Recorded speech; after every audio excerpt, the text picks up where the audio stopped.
Okay, this is how I did the wall words, the words and the lines on his wall in his nursery. So I don't really have anything to show you for this part, but one little thing. So I'm going to be, sorry, looking at the pictures that I have that I'll be able to put in, hopefully like right after I finish talking. I don't know how to like break it up itself. My computer breaks up my, when I talk, so it might be kind of in weird places. But basically the whole room was already blue. I have this thing about having a blue room in every house that, well, we've only owned 2 houses, but in our houses. So I already had the walls in the nursery blue. And what we did is we put up, we bought painter's tape, and we used frog painter's tape. It's allegedly better than the blue painter's tape, and we seem to like it. I mean, it's still bled a little bit, and she's sharpening her claws on my chair. But for the most part, it really did a pretty good job. So the first picture that you're gonna see is how we just did the paint, or the tape. Hopefully you can see that right now. I don't know. I'll pause. I have no idea. Now Gage is looking at my foot. Dude, enough. Okay, so from just putting up the tape, and the way that we did that was we just like picked random widths apart. And then I stood on one side of the room, he stood on the other side, and we just stuck the tape to the wall. And then we went through with a ruler from the roof down to be sure that it was completely level, because he's got like OCD about things being perfectly level and perfectly straight and perfect. So they are perfectly level because of him. And you might also notice that he is in like a very large funny looking like cast thing. He had surgery the day before, but we'd never even get a day off together. So having a day off together, we kind of probably overdid it a little bit. But yeah, if you're wondering why he's like in like a split.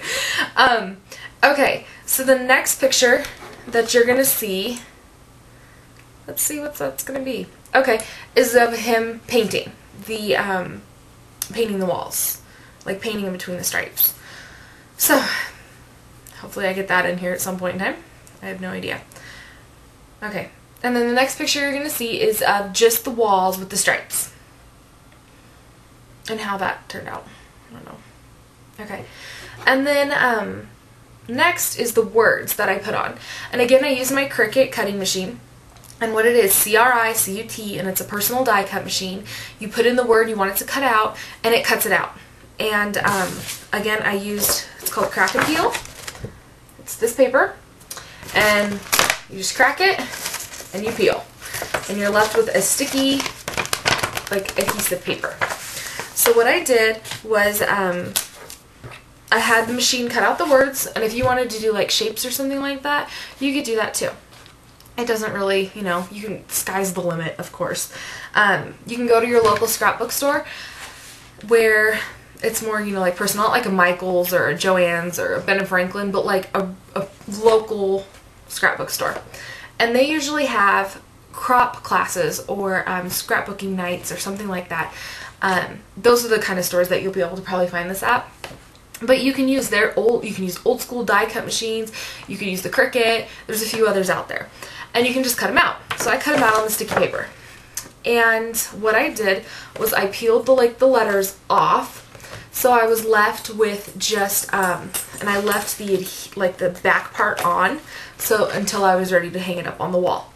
And what I did was peel it off. And here's my example with just the hole in the middle of it.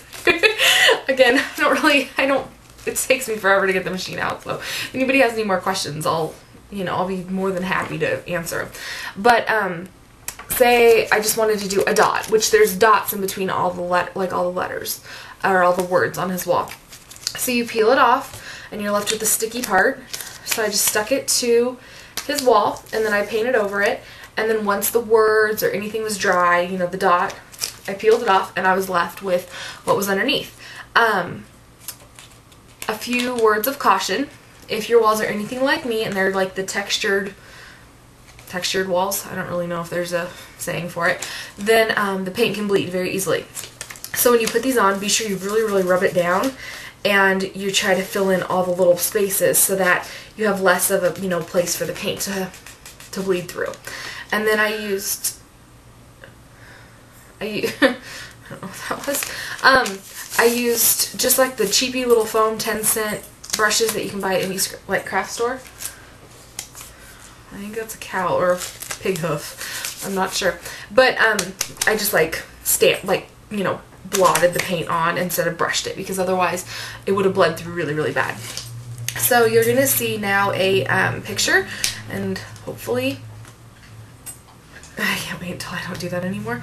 Hopefully you can see it, but it's going to be the words with the brown paint over it, and then you can see on the left where I've already removed the sticker part, and on the right side of like the ladder where it's still on the wall.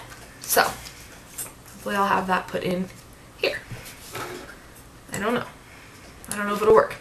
And then the last couple pictures you're going to see are just of his room with the words completed. So if you have any questions on this, again, please let me know. At least this time I have a few more pictures to show you. I'm sorry. So yeah, I'll talk to you soon. Bye.